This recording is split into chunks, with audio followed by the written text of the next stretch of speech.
Alright. Back at it again with another one or two. Time to get this thing back and going. And I said another one or two. It's another two, boy.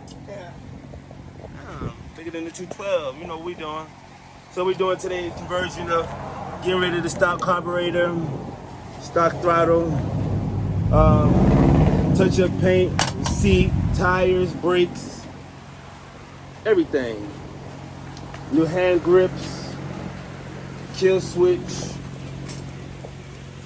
Yeah, stay tuned.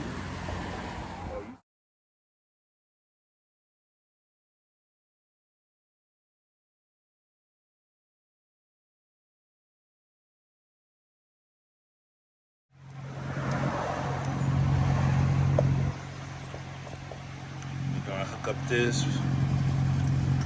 new red intake.